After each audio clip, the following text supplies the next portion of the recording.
ขอน้อมน้อมแด่พระผู้มีพระเจ้าผู้ไกลจากกิเลสตรัสรู้ชอบได้ด้วยพระองค์เองขอถวายเคารพพระเดชพระคุณหลวงพ่อวีระศิลโชโตขอการคณะสงฆ์เขาจะเลื่อนพรญาติโยมทุกคนทุกท่านนะ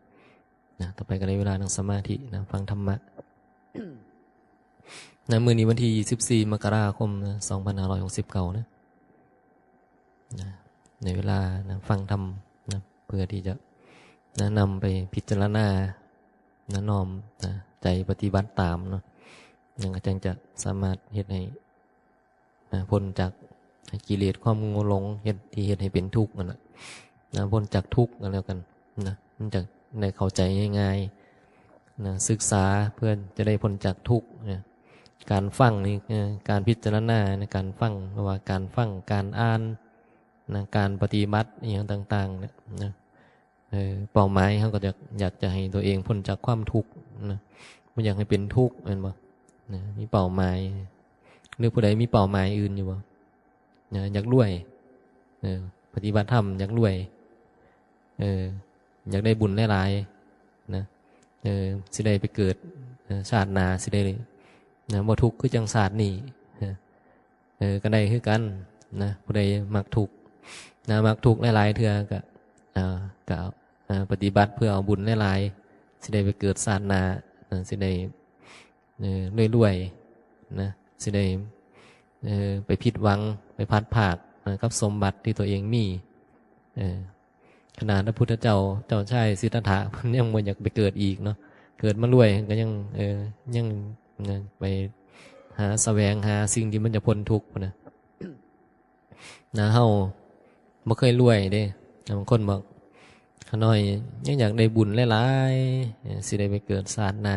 สิได้รวยๆสิได้บ่อึดอยู่อึดกินสิได้บ่อึดเงินอึดทองขาน้อยบ่อยากนะทุกข์ก็จังชาตินี้เห็นบ่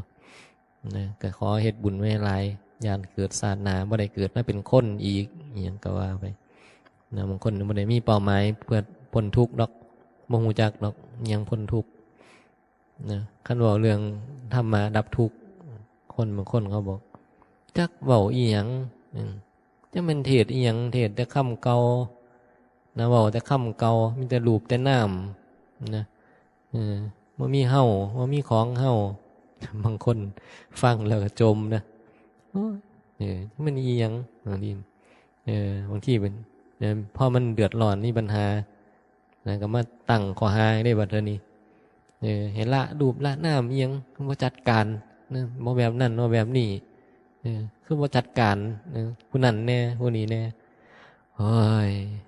หมดคำสิเว้าเนาะจักสิเว้าคำใดนะเห็นบ่สิไปจัดการมันจัดการบ่เศร้าจัดการจักเทื่อมันก็บ่เศร้าถูกจักเทื่อไงเจ้าสิไปจัดการอีหยังมันให้มันได้ดังใจเจ้าได้ตลอดอยู่บ่นะมันสิมีหยังแต่สังขารร่างกายเจ้าของแท้ๆก็ยังจัดการบ่ได้อยู่ขันสันก็ห้ามมันที่เราอย่าเห็นมันเจ็บมันป่วยนะห้ามไม่อย่าเห็นมันเฒ่ามันแก่ห้ามไม่นะยาแก่นะมึงเนี่ยมึงอยู่ซ้ำนี่แหละนะมึงปล่อยแก่หยุดเดี๋ยวนี้ห้ามไม่ที่ละอย่าป่วย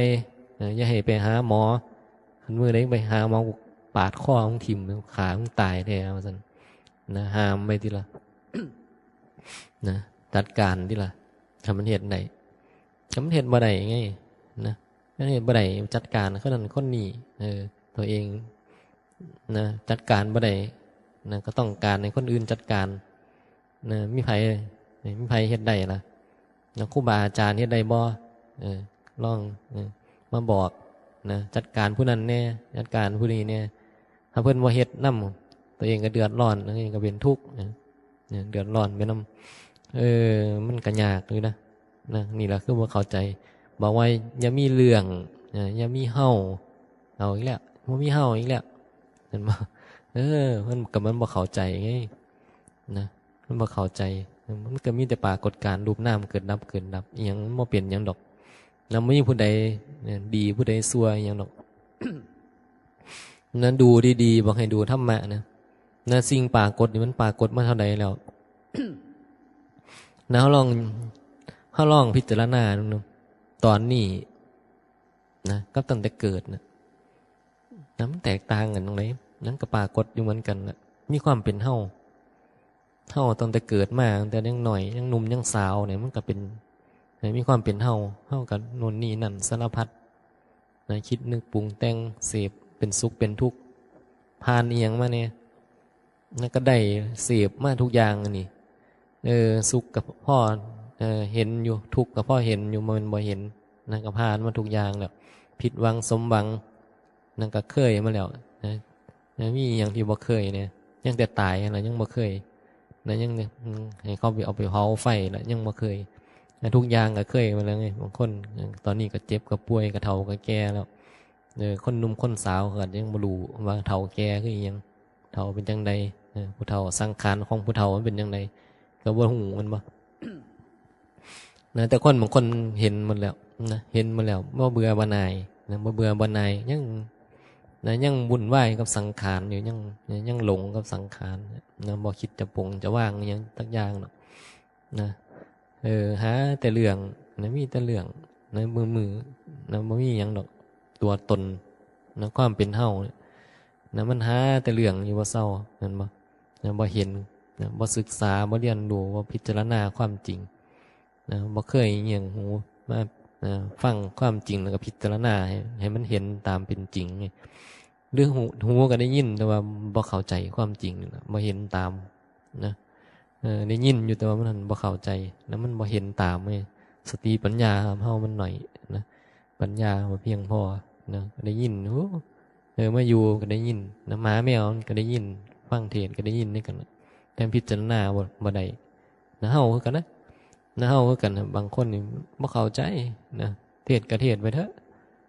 ครูบาอาจารย์เนี่ยเทศน์ก็เทศน์ไปนะขาน้อยบ่รู้หรอกอีหยังนะแล้วแต่สิเทศน์ยังก็เทศน์ไปบ่ได้สนใจเอาไปปฏิบัติยังนะบ่เคยคิดจะน้อมใจปฏิบัติ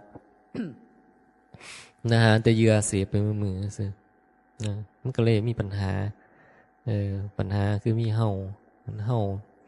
นะกับปรากฏการณ์ที่มันนะเห็นอยู่นี่แหละคนนั้นคนนี้นี่นะวุ่นวายกับเรื่องตัวตนบุคคลเฮาเขานะทุกอย่างนะขั้นพิจารณาเห็นนะคำสอนของพุทธเจ้ามันบอกว่าโอ้ยนะสิ่งปรากฏเนี่ยมันปรากฏมาเท่าใดแล้วนะเขาย้อนกลับไปนี่มันย้อนไปว่ามีจบนะจักภพจักชาตินะจักเดือนจักปีแล้วมันก็มีสิ่งปรากฏขึ้นมาเท่าใดนี่100 ปีที่แล้วนี่นะผู้ใดยังมาฮอด100 ปีอยู่นี่ก็บ่มีผู้ใดเห็นนั่นวะนะครับอยู่นี่บ่มีผู้ใดอายุถึง100จักคนไงก็บ่ฮู้ว่า100 ปีที่แล้วเป็นจังได500 ปีที่แล้วเป็นจังไดแต่มันก็มีสิ่งปรากฏไงนะคนสมัยก่อนเนี่ยนะเขาอาจจะบ่สะดวกสบายบ่ได้มีเครื่องอำนวยความสะดวกคือสมัยซุมื้อนี้แต่ก่อนเขากับนะไฟก็ต้องจุดตะเกียงมันบ่ตู้เย็นก็บ่มีเครื่องซักผ้าก็บ่มีนะพัดลมก็บ่มีเอามาเอานะไฟฟ้าก็บ่มีโทรทัศน์โทรศัพท์ยังบ่มีนะมันบ่มีแค่มันแตกต่างกันแค่ความสะดวกสบายเท่านั้นนะคนปัจจุบันและคนสมัยก่อนเราไปเบิ่งบางประเทศเขาไปฮอดไสแล้วนะเขาไปฮอดไสแล้วบ่รู้เขาเจริญกว่าบ้านเฮาเป็น100 ปีจังซี่เขามีความสะดวกสบายกว่าเฮามีรถไฟฟ้าความเร็วสูงนะมีสวัสดิการมีอิหยังให้คนเฒ่าคนแก่ประเทศอังกฤษประเทศอิหยังที่มันเจริญกว่าประเทศที่เขาพัฒนาแล้วนะเขาไปเป็น100 ปีที่เขาเจริญแล้วนะประชากรเกิดมาเขาก็มีความสะดวกสบายกว่านะประเทศเขาก็เป็นประเทศที่กำลังพัฒนาเนาะมันยังบ่เจริญเท่าเขารถไฟก็ใส่น้ำมันนะตะโลน้ำมันอีเตาในขี่ใส่มา500 ปีใส่มาในก็50 ปีแล้วในขี่จนล้อสิหลุดออกจากล่างแล้วนั่นว่ามันก็บ่พัฒนาเป็นพัฒนาศาสตร์นะเขาก็มันก็แตกต่างกันนี่แล้วยุคสมัยที่เขาบ่มีรถบ่มีหยังใส่นะคนแต่ก่อนก็บ่มีรถใส่ขี่เกียจนะสมัยพระพุทธเจ้าเห็นบ่สมัยก่อนมันจะขนส่งหยังมันก็ต้องใส่เอาเกียจมาลากคลองนะนั่นสมัยอนาถาพิมพิกาเศรษฐี นะมันเอาเกียนลากของไปขายนะมันก็มีเหตุการณ์อย่างต่างๆปรากฏแค่ว่ามันแตกต่างอยู่ที่ว่าการเป็นอยู่มันบ่สะดวกสบายคือทุกมือนี่นะถ้าย้อนไปอีกนะย้อนไปหลังก่อนพระพุทธเจ้าอีกนะพระพุทธเจ้าตอนนี้2,569 ปีเห็นบ่ย้อนไปอีกสัก5,000 ปีที่แล้วนะก่อนในพระพุทธเจ้าจะมาตรัสรู้นะเขาก็มีคนเหมือนกันนะมีคนเหมือนกันนะเขาก็อยู่ทำมาหากินแต่ว่าในตอนนั้นเขาบ่มีศาสนาพุทธแค่นั้นเองนะแต่ศาสนาอื่นเขามีมาก่อนแล้วมีนักบวชมาก่อนแล้วนะก็มีนัตถิมียังคือกันนะมีมาเรื่อยๆนะช่วงที่เว้นว่างไงเว้นว่างจากพุทธศาสนาก็มีนัตถิอื่นศาสนาอื่นนะที่มีเกิดขึ้นมาก่อนนั่นบ่มันก็มีนักบวชมีพระฤาษีมียังสมัยมีศาสนาพราหมณ์ศาสนาฮินดูอย่างที่ว่ากันนะข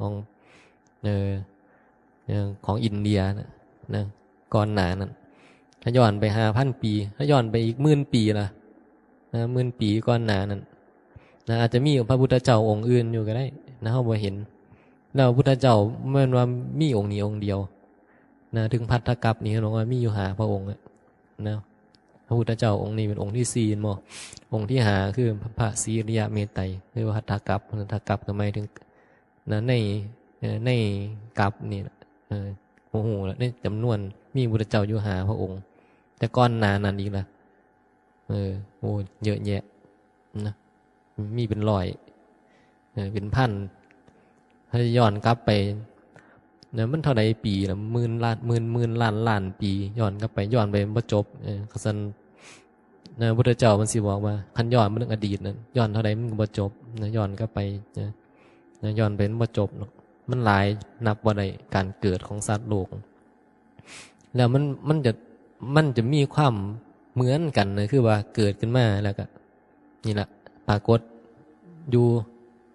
หากินใช้ชีวิตนะมีก่อนทุกข์มีขันธ์ห้า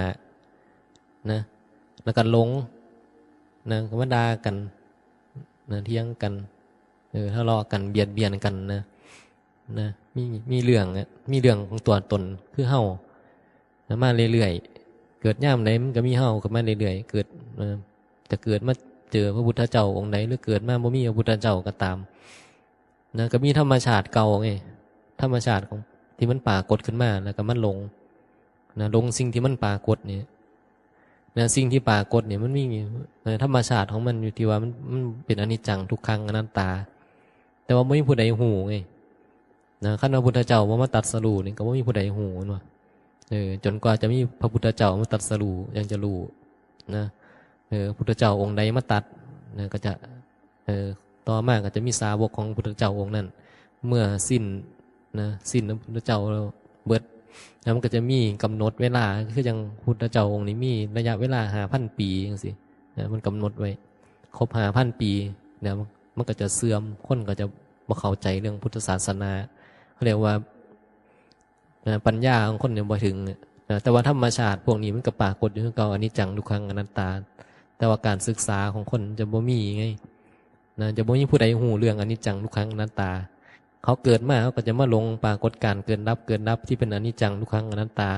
แล้วก็ทำมาหากินใช้ชีวิตบางที่อาจจะเขาบ่รู้เขาอาจจะบ่ได้เบียดเบียนกันมากก็ได้แต่เขาบ่เข้าใจซื่อนะคนในยุคนั้นอาจจะแบบมีเมตตาอาจจะมีเมตตาบ่ได้ตีได้ขากันนะมีคุณธรรมอยู่คือกันแต่ว่าก็อาจจะเสื่อมคุณธรรมได้คือกันนะก็แล้วแต่ไงเพราะว่าเขาแต่จะบ่มีผู้ใดนิพพานใดมีผู้ใดพ้นทุกข์ใดเพราะว่าตัวตนมันจะยึดมันถือมันมันจะละมันจะบ่มีการละตัวตนบ่มีการละอุปทานขันธ์เพราะว่ามันบ่เข้าใจเรื่องอนัตตาอย่างมากก็จะเห็นว่าสังขารกับบ่เที่ยงสิละมันเป็นทุกข์นั่นว่าก็จะเห็นความทุกข์เห็นความบ่เที่ยงแต่ก็จะบ่เห็นว่าบ่เป็นตัวตนมันจะบ่เห็นมันจะเห็นเป็นตัวตนโอ้เฮานี่เฮาก็เป็นแบบนี้ก็เหมือนคนเสมอนี่ส่วนมากเขาก็เห็นอยู่2อย่างนี่เหมือนเฮานี่เฮาก็เห็นอยู่2อย่างคันเฮาบ่เข้าใจคำว่าอนัตตาเฮาก็เห็นว่าเฮามันก็จังซี่แล้วมีเฮา นะเฮากับมีร่างกายมันก็เกิดก็แก่ก็ธรรมดาละคนก็เว้าได้ไงเออผู้ใดสิบ่เกิดบ่แก่สิบ่เจ็บบ่ตายมันก็ธรรมดาแหละเห็นบ่ก็เว้าได้นะแต่มันก็เป็นทุกข์อยู่คือเก่าไงทุกข์เพราะความแก่ความเจ็บความตายเพราะความพัดภาคสูญเสียเพราะมันยังหลงว่ามีเฮานี่แหละนะเฮาแก่เฮาเจ็บเฮาตายเฮาพัดภาคเฮาสูญเสียเฮาผิดหวังนะมันมีเฮาไง นี่คือปัญหาคือมันมีเฮาไงมันบ่เข้าใจเรื่องของกันนั่นละตัวเฮาบ่เข้าใจเรื่องอนัตตานะบ่เข้าใจนะหลายคนหนึ่งก็เลยก็สร้างมันเถอะปงว่างๆมันละอย่าไปอีหยังหลายเห็นบ่ถามว่ามันซอยพ้นทุกข์ได้บ่มันก็ซอยได้ในระดับหนึ่งไงรู้จักปงรู้จักว่างนะเฮาก็จะความเป็นเฮามันก็ลด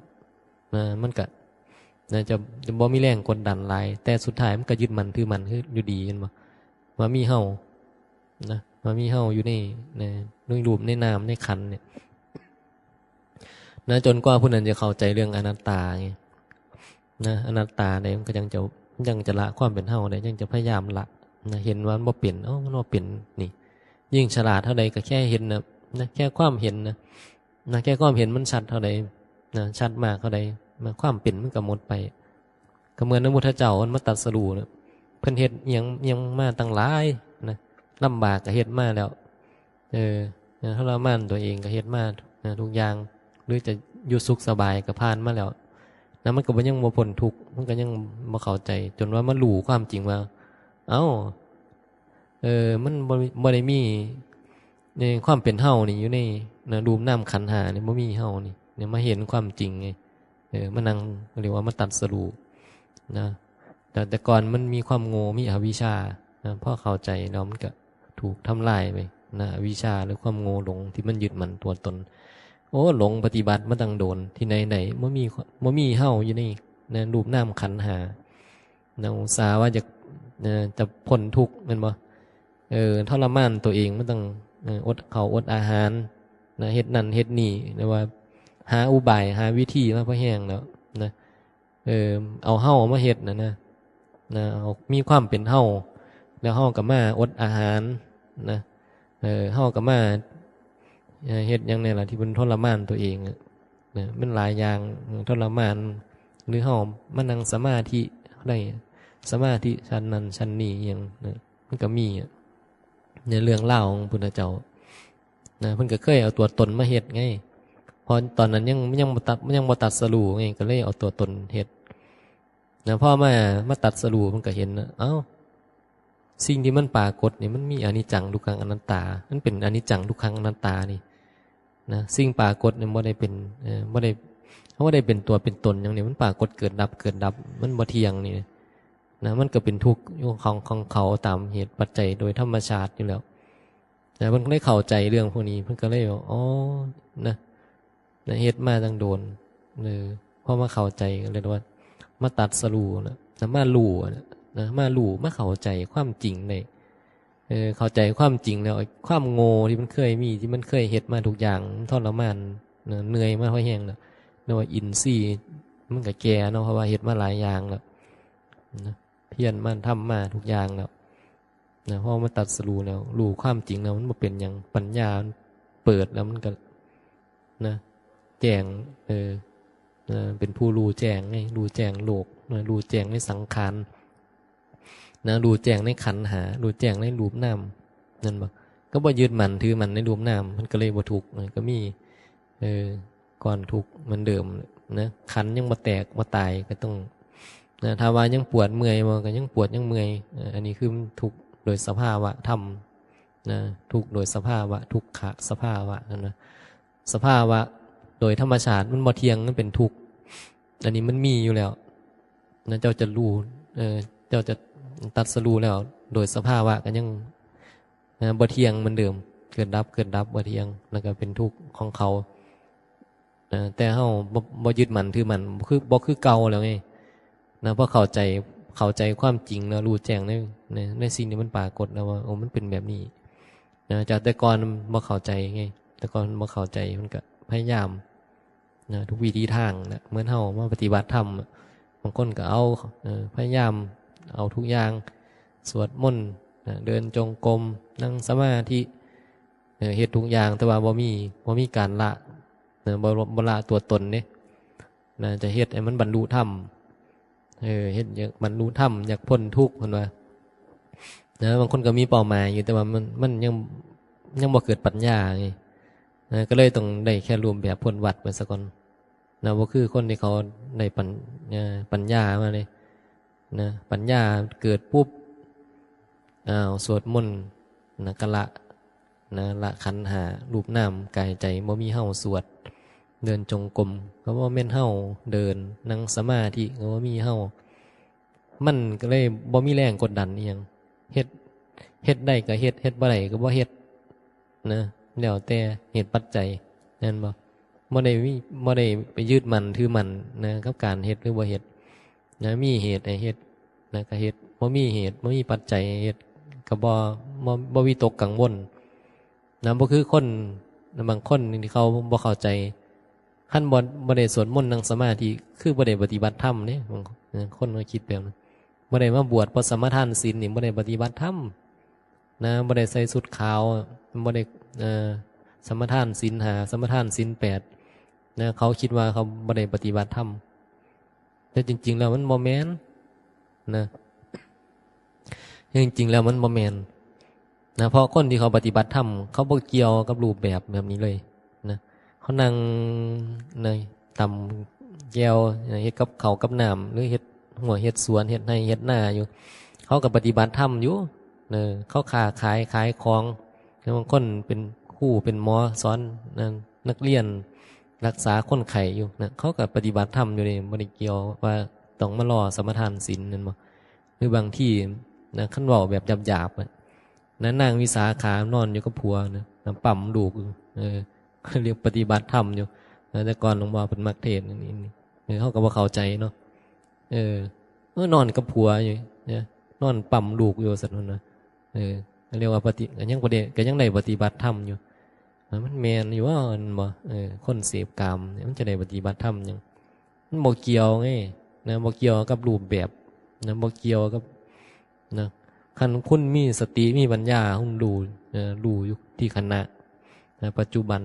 นะว่าเนี่ยปรากฏการณ์มันเกิดดับเนี่ยมันบ่ได้เป็นตัวตนหยังหรอก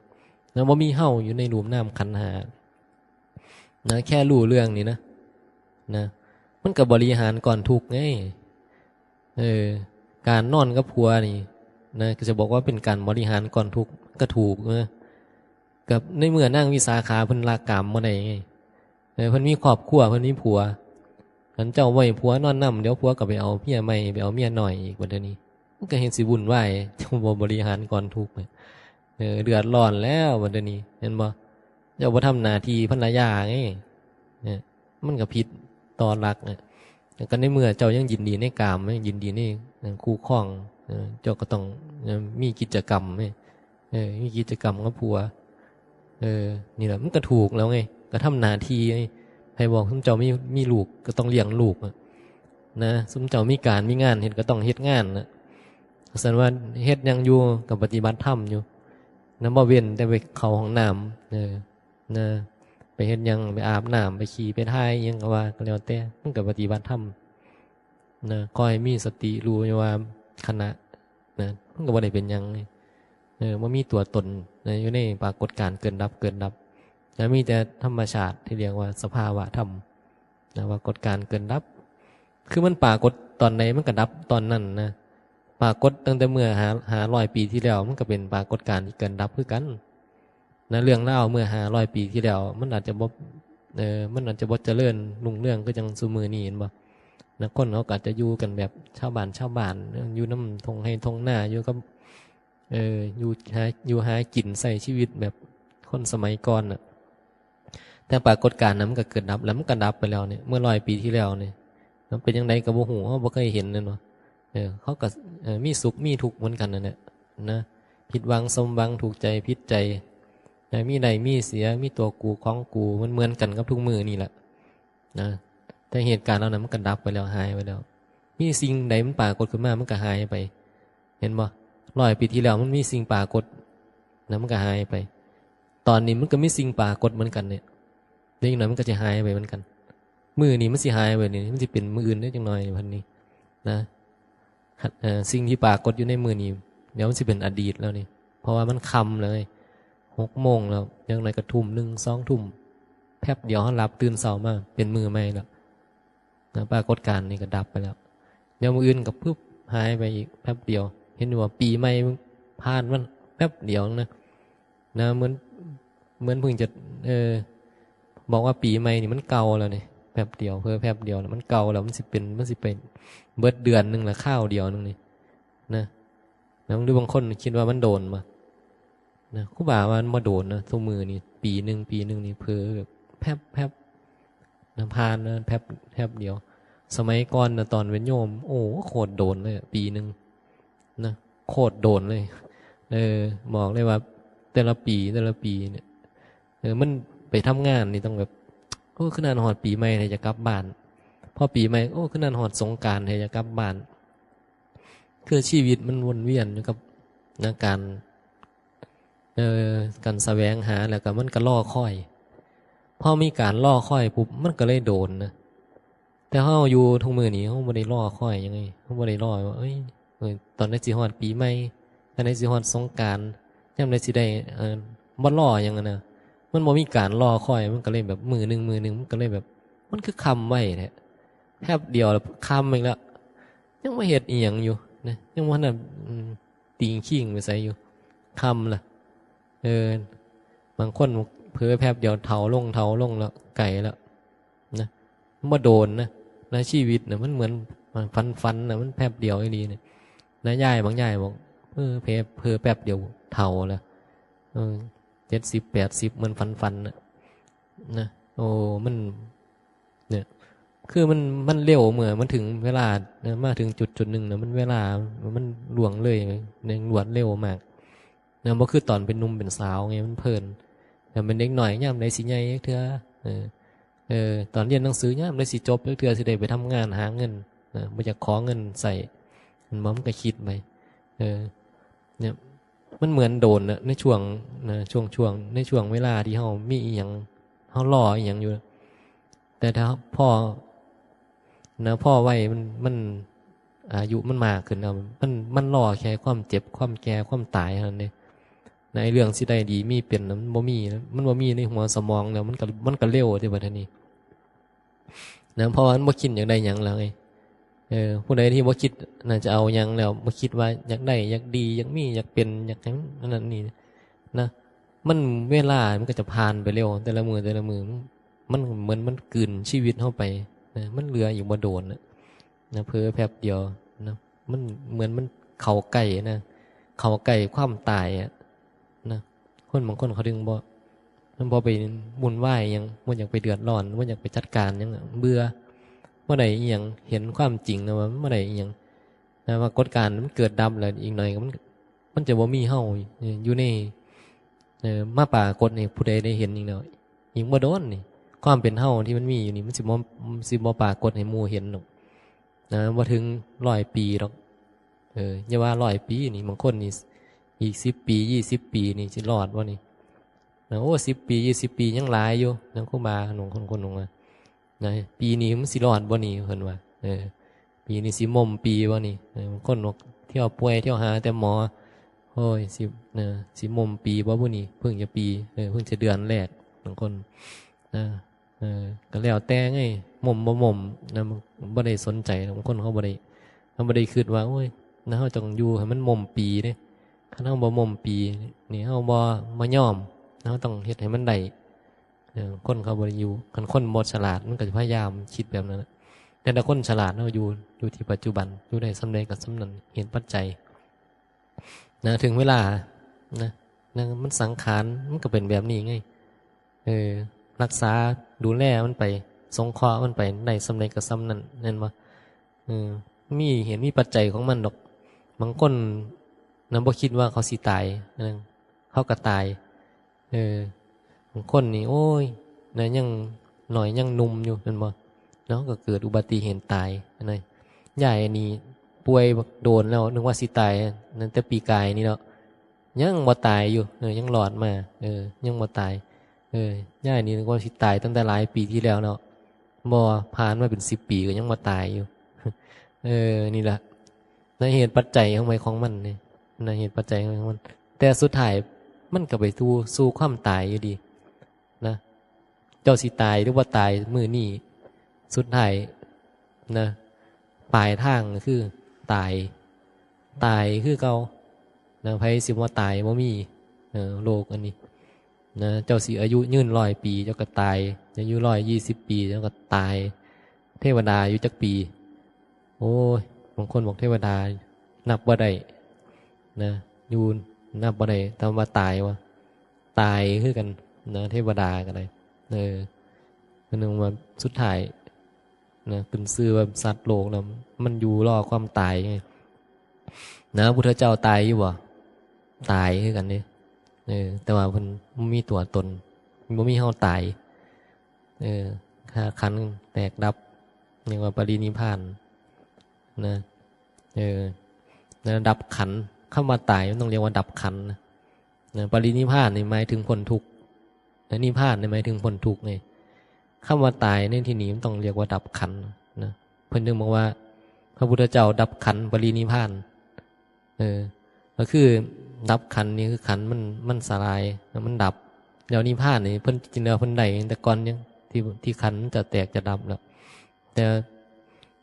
แต่มันมีนิพพาน2 อย่างไงนิพพานที่ตอนยังมันละตายกับนิพพานตอนตายก็ได้นิพพานนะคือนิพพานจนหมดนะหมดทุกอย่างนิพพานมี2 อย่างนิพพานแต่ตรัสรู้ก็คือได้นิพพานนี่กันพ้นทุกข์เหมือนกันนะแต่ยังมีขันธ์อยู่นะขันธ์ก็ยังอยู่ยังบ่ตายขันธ์ยังบ่ดับแต่ถ้ามือใดขันธ์มันดับเรียกว่าดับขันธ์เฮานี่เข้ามาตายเขาเรียกว่าขันธ์เฮามันดับคือกันในการใส่คำว่าดับขันธ์กันเพราะว่า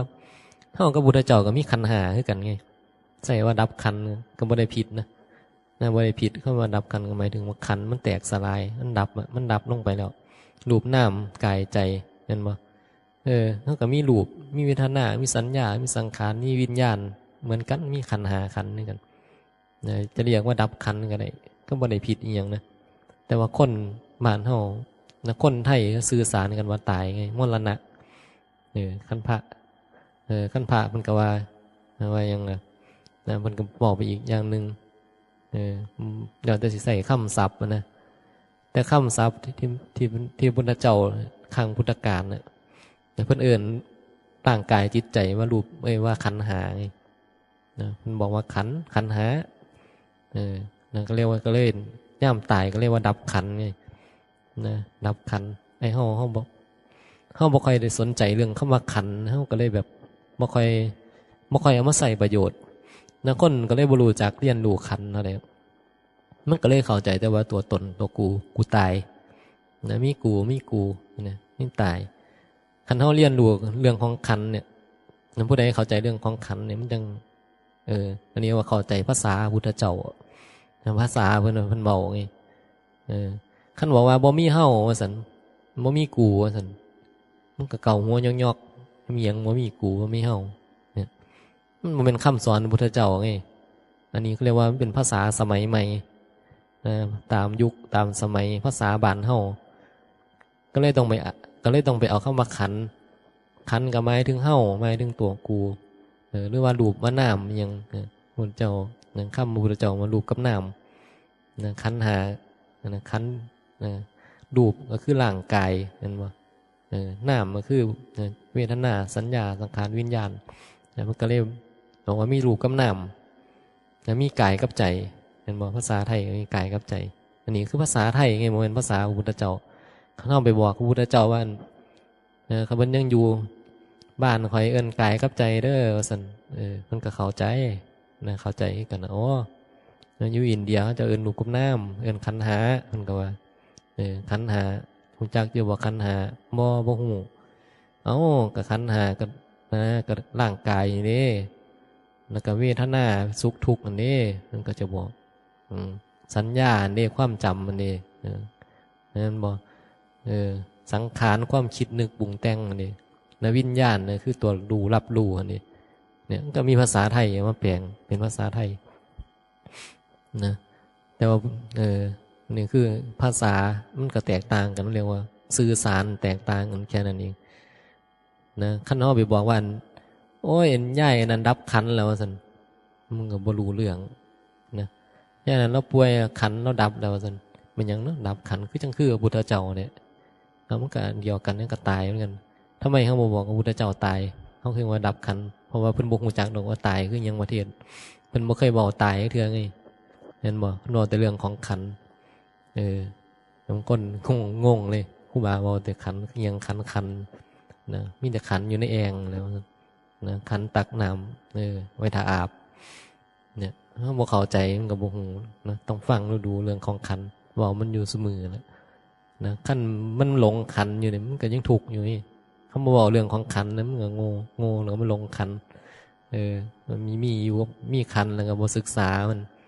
แล้วก็เดือดร้อนแล้วก็เป็นทุกข์แล้วก็หาเรื่องแล้วก็วุ่นวายลงขันบอกว่ารู้จักดูขันขันมันเป็นทุกข์ขันมันบ่เที่ยงสวดที่ยังสนะขันเป็นอนัตตานะรู้ฟังอนัตตาเวทนาอนัตตาสัญญาอนัตตาสังขาราอนัตตาวิญญาณังอนัตตาสวดสู้มือสู้เศร้านะแต่ว่าหันบอกมาใส่กับพวกเขาบ่เข้าใจไปยุใส่กับงูลงคันอยื้อเขากูคันเป็นกูอยู่น่ะนะคันบ่เคยว่าเป็นอนัตตาเถื่อบ่เคยเห็นว่าคันนี่มันเป็นอนัตตาเห็นแต่มันเป็นอัตตาคือตัวกูนะกูจังสั้นกูจังสี่นะกูบ่พอใจกูพอใจเนี่ยกูเนี่ยมันเฮ็ดจังได๋นี่มันเอาจังได๋กับกูนี่ตัวกูบ่เข้าใจนะคนบ่ศึกษาเรื่องของขันธ์มันจะสิฮู้เรื่องนะมันจะท่องปานนั้นแล้วว่าจะปฏิวัติธรรมปานนั้นว่าอยากพ้นทุกข์แต่ว่าบ่สนใจเรื่องขันธ์นะคันเทศว่าซั่นก็คือบ่เทศเนี่ยเรื่องอื่นเนี่ยนะมาเว้าเรื่องอื่นให้ฟังนี่สงสัยอันนั้นสงสัยอันนี้มีตัวตนขึ้นมาสงสัยนะสงสัยเรื่องนั้นเรื่องนี้นั่งสมาธินี่มันแม่นอยู่บ่นี่มันคือมีแสงวูบวาบๆมันว่าถ้าหน่อยนี่นั่งนี่นะนั่งไปเห็นนั่นเห็นนี่นั่งแบบสมาธิอะไรอันนั้นอันนี้นะสวดมนต์ก็สวดเสมอเด้เศร้าแรงนั่งสมาธิบางมือก็ได้บางมือก็บ่เห็นดอกบางมือหมอเป็นคือบ่เว้าเรื่องขันเลยนะคนปฏิบัติธรรมนะบ่เข้าใจเรื่องขันเนี่ยเจ้าสิสวดมนต์นั่งสมาธิหรือจะไปบวชอยู่ตรงไหนก็ตามนะมันก็บ่พ้นทุกข์ดอกนะเพราะว่าทุกข์มันอยู่นำกับขันนี่มันหลงขันนี่ไงมันเป็นทุกข์นะถ้าบ่ศึกษาเรื่องของขันเฮาบ่พ้นทุกข์จักเทื่อก็อยู่กับขันทุกข์ไปกับขันเนี่ยนะเหมือนแต่ก่อนครูบาเนี่ยบอกว่าบ่เข้าใจเรื่องของขันฟังเทศน์ฟังเทศน์หลวงปู่หมันบ่รู้เรื่องนะเพิ่นบอกว่าขันธวิมุตตินะขันธวิมุตตินะเคยฟังบางคนอาจจะบ่เคยฟังลองไปเปิดดูนะลองไปเปิดฟังลองมึงเจ้าเข้าใจว่าเรื่องของขันนะเพราะว่าหลวงปู่หมันมันเคยเขียนใส่สมุดหนังสือไว้เขาจะเอามาอ่านนะลูกศิษย์ลูกหาเพิ่นละเอามาอ่านใส่ YouTube ไว้แต่ก่อนเนี่ยแรกๆก็ฟังแต่มุนโตไทยมุนโตไทยก็เป็นธรรมะคือกันนะแต่ว่ามันยังบ่มาไกลสำเรื่องขันธวิมุตตินะมุนโตไทยมันยังเป็นเรื่องเล่าหลายๆอย่างอยู่ในหนังสือที่หลวงปู่มันเขียนไว้นะมันมีหลากหลายนะในการปฏิบัติแต่สุดท้ายนะเรื่องที่มันจำเพาะเจาะจงเพื่อความพ้นทุกข์อีดีมันต้องเรื่องขันธวิมุตติไงขั้นเจ้าวิมุตติจากขันน่ะยังยึดมั่นในขันอยู่นะเจ้าก็ยังทุกข์นะท่านเจ้าบ่เข้าใจเรื่องของขันนะแต่ครูบาอาจารย์มันเข้าใจเรื่องของขันไงอย่างหลวงปู่หมันเนี่ยมันได้เขียนไว้เลยโอ้แต่ก่อนเนี่ยมันหลงขันไปใส่มันก็ไปหาติหาดาหาว่าหาบนอย่างถูกใจพิษใจอย่างมันจะมีอยู่เนี่ยนะมันเขียนไว้นะมันหลงไง ลงคันเจ้าของลงคันผู้อื่นพร้อมมันเสือเป็นตัวเป็นตนมันจะไปหาเรื่องไปจัดการนะจัดการผู้นั้นจัดการผู้นี้เนี่ยถ้าผู้ใดถูกใจก็ไปย่องเขาไปชมเขาถ้าผู้ใดบ่ถูกใจก็ไปติเขาไปด่าเขาอย่างเงี้ยนี่คือมันหลงนะขันว่ายอมวิมุตติเป็นตัวเป็นตนนะพอเข้าใจขันแล้วมันก็บ่ค่อยเห็นนะเฮาขั้นเฮาปัญญาเฮาบ่หลายเฮาจะบ่เข้าใจเรื่องนี้ฟังยังไงก็บ่เข้าใจดอกนะฟังเทื่อนึง2เทื่อมันก็ถิ่มแล้วนะบ่อินบ่ซึ้งบ่มีความรู้สึกว่ามันโอ้มันแบบอีหลีเนาะอีหยังจังซี่มันบ่มีความรู้สึกน้อมไปนะมันบ่อินน่ะมันบ่อินในความรู้สึกนะบ่ซาบซึ้งในธรรมะนะบ่ซาบซึ้งในเรื่องของขันธ์นะกันเฮาบ่เข้าใจมันนะบ่เข้าใจในเรื่องของมันนะได้แค่ท่องเอาอันนี้จังทุกครั้งอนัตตานะรูปนะเป็นทุกข์เวทนาเป็นทุกข์สัญญาเป็นทุกข์สังขารเป็นทุกข์วิญญาณเป็นทุกข์ก็ได้แต่ท่องซื่อรูปบ่เที่ยงเวทนาบ่เที่ยงสัญญาบ่เที่ยงสังขารบ่เที่ยงวิญญาณบ่เที่ยงแต่บ่ซึ้งท่องจำได้อยู่ท่องจำได้แต่ว่าห้องบ่ซึ้งในขันธ์นั่นบ่เห็นมันก็บ่เบื่อหน่ายในบัดนี้มันบ่เบื่อหน่ายขันธ์พ่อบ่เบื่อหน่ายขันธ์มันก็วุ่นวายกับขันธ์น่ะมันจะจัดการ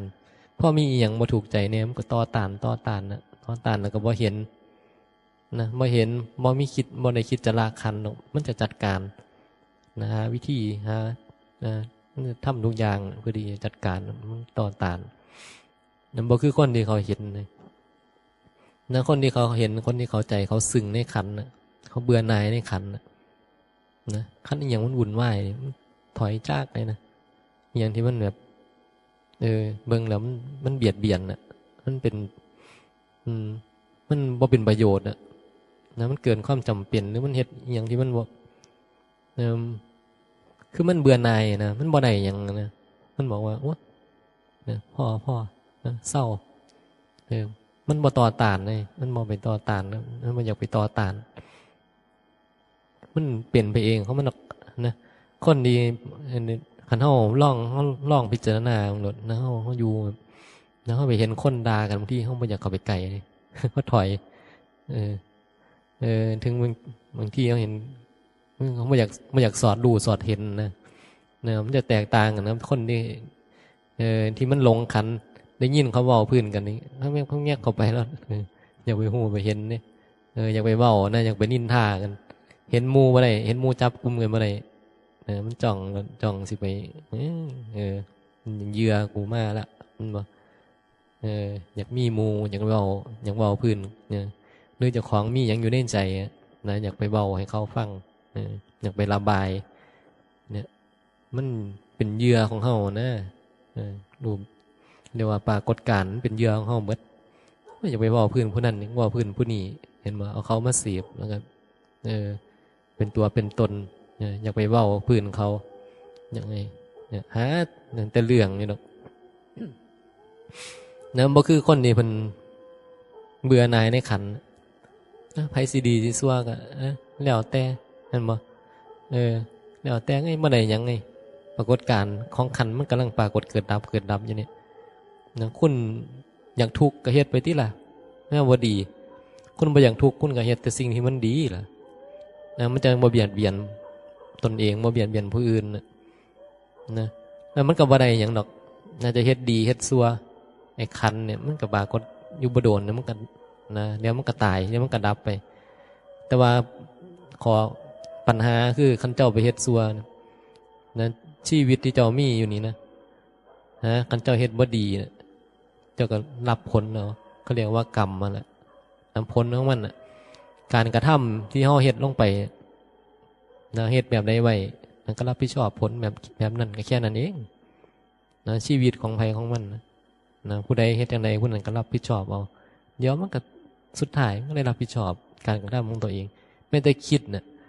นะเฮาคิดบ่ดีเที่ยวคิดอยู่บ่ดีคิดแต่เรื่องบ่ดีสุดท้ายมันก็ไปรับผลของความคิดน่ะ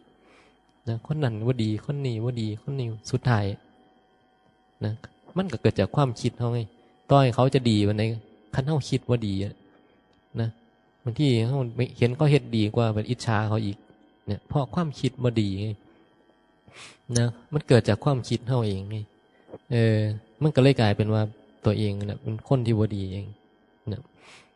มันบ่ฉลาดนี่ปัญญาสติปัญญาก็สุดท้ายก็เลยต้องรับกรรมตัวเองกระทำการกระทำของตัวเองนี่คือขาดปัญญาขาดความรู้บ่เรียนรู้เรื่องที่จะเห็นตัวเองพ้นทุกข์อยู่แบบหลงตราบใดคันบ่เข้าใจเรื่องของขันธ์นะก็อยู่แบบหลงขันธ์เนี่ยเจ้าคิดว่าเจ้าเฮ็ดดีแล้วเจ้าจะบ่ทุกข์กับขันธ์บ่มีทางแม่นบ่ไอ้เฮ็ดบ่ดีมันก็ทุกข์บ่แห้งแต่ว่าไอ้เฮ็ดดีเนี่ยมันก็ทุกข์อยู่เหมือนเดิมเนี่ยต่อให้เฮ็ดดีสุดท้ายไอ้ขันธ์เนี่ยนะมันก็มาพัดผากสูญเสียมาแก่มาเจ็บมาตายมามีปัญหาอยู่เหมือนเดิมเราไอ้ดีนี่ไม่เห็นว่ามันจะราบรื่นตลอดนะมันก็จะมียังมีปัญหามีอุปสรรคมันจะต้องเกิดขึ้นมาทุกอย่างมันบ่มีอย่างดีจะราบรื่นอยู่ตลอดนี่อุปสรรคมันต้องเกิดขึ้นเฮ็ดให้เฮาเดือดร้อนในเหมือนเดิมนะถ้าเฮาบ่เข้าใจจุดที่ว่าถ้าบ่เข้าใจเรื่องของการละขันธ์นี่มันบ่เป็นตัวตนเนี่ยถ้าบ่เข้าใจเรื่องตัวตนเนี่ยนะตัวตนเนี่ยแล้วมันจะเฮ็ดให้เฮาวุ่นนะแต่เมื่อใดที่เฮาเข้าใจเรื่องนะรูปนามกายใจนี่นะมันบ่เป็นตัวตนเนี่ยนะเข้าใจเนี่ยแล้วจิตมันเห็นเลยว่าก็มันบ่เป็นตัวตนเนี่ยมันบ่มีอีหยังมันมีแต่ปรากฏการณ์เกิดดับเนี่ยมันสิเบาไปเลยนะเฮ็ดอีหยังก็ตามแล้วนะต่อให้เฮาเฮ็ดแล้วแบบมันบ่เป็นแบบนั้นมันก็เข้าใจว่ามันก็แค่นั้นแหละมันก็เฮ็ดนั่นก็มาสงเคราะห์ก่อนทุกแค่นั้นเองเดี๋ยวภาระกิจหน้าที่มันก็จะลดลงจากแต่ก่อนตัวตนมันอยากเมื่อละตัวตนแล้วการทำหน้าที่ภารกิจอย่างนี้มันจะลดหน่อยลงนะการแสวงหาเพื่อตัวตนมันจะบ่มีแต่ก่อนทุกมันยังมีอยู่หนกมันยังกินยังใส่กับเฮ็ดอยู่เหมือนเดิมนะภาระมีกับเฮ็ดเท่าที่มันมีเหตุปัจจัยเฮ็ดได้ก็ศึกษาไปเฮ็ดแล้วก็เป็นเครื่องศึกษาไปนำนั้นได้ก็โอเคนั้นบ่ได้ก็เอาเป็นเครื่องศึกษาไงก็บ่ได้มีปัญหานี่ทุกเกิดแล้วก็กำหนดดูทุกที่มันมีเห็นบ่ปัญหาเกิดก็ได้เอาปัญหามากำหนดดูมาพิจารณามีการศึกษาอยู่ในคณะที่มีลมหายใจอยู่นี่แหละคือคนที่มาเรียนธรรมะก็เพื่อที่จะให้ตัวเองมีการศึกษาในขณะที่มีชีวิตอยู่เพราะเป็นว่ามาศึกษาธรรมะเราจะเอาไปใส่ตอนไหนล่ะตอนตายไปแล้วนะหรือตอนไหนตอนไหนบ่รู้จะไปใส่ตอนไหน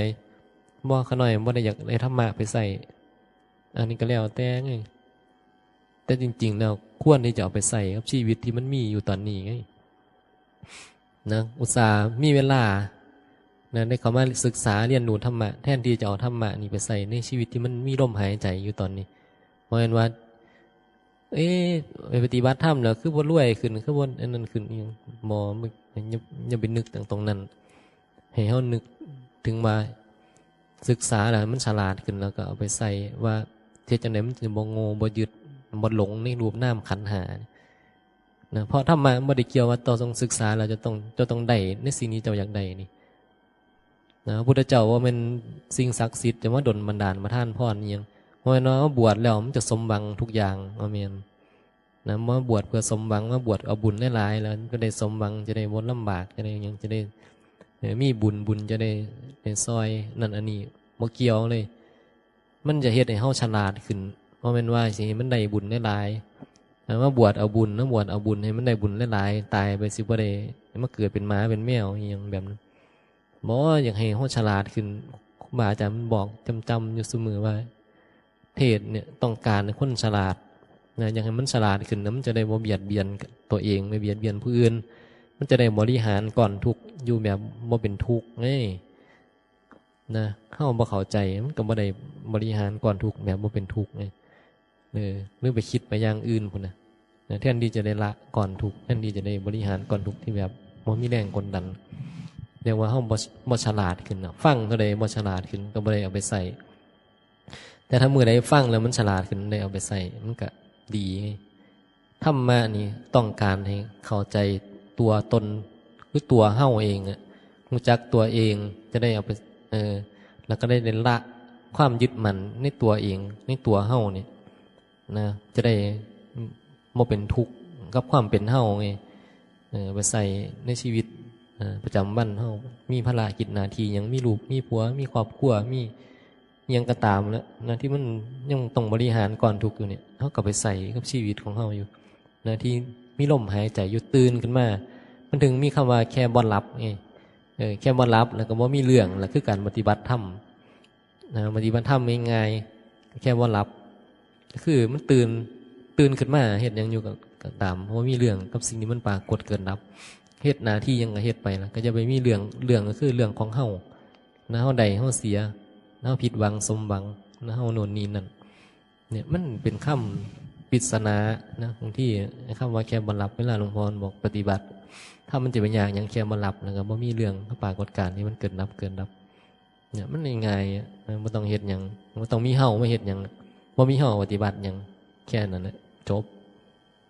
อย่างผู้ใดบ่จบก็บ่รู้ละยังบ่จบก็ต้องปฏิบัติเห็นบ่แต่ว่าก็ต้องปฏิบัติปฏิบัติให้มันจบไง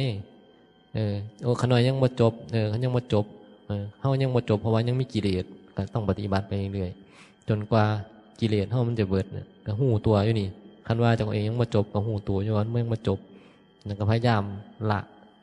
ะกิเลสละที่มันบ่จบเนี่ยละตัวตนที่มันมีอยู่นี่เนี่ยมันก็ต้องอาศัยเวลาเพราะว่ากิเลสเฮามันหนาใช่มั้ยเฮ็ดแป๊บเดียวมันเบิดมันก็บ่แม่นนะก็ต้องเฮ็ดไปเรื่อยๆศึกษาไปเรื่อยพิจารณาไปเรื่อยนะนี่ล่ะครูบาก็มาปรารภให้ฟังเนาะนะมื้อนี้ก็เห็นสมควรแก่เวลานะมื้อนี้วันที่24มกราคม 2569 ขออนุโมทนาสาธุญาติโยมสาธุชนทุกคนทุกท่านที่มีศรัทธาตั้งใจศึกษาเรียนรู้ประพฤติปฏิบัติตามพระสัทธรรมคำสอนขององค์สมเด็จพระสัมมาสัมพุทธเจ้าขอให้เราทั้งหลายจงเกิดสติสมาธิปัญญาเพื่อนำพาเราทั้งหลายพ้นจากทุกข์พ้นจากกิเลสได้ด้วยกันทุกท่านทุกคนเทอญสาธุสาธุสาธุอนุโมทามิ ขณะนี้เวลา 11 นาฬิกา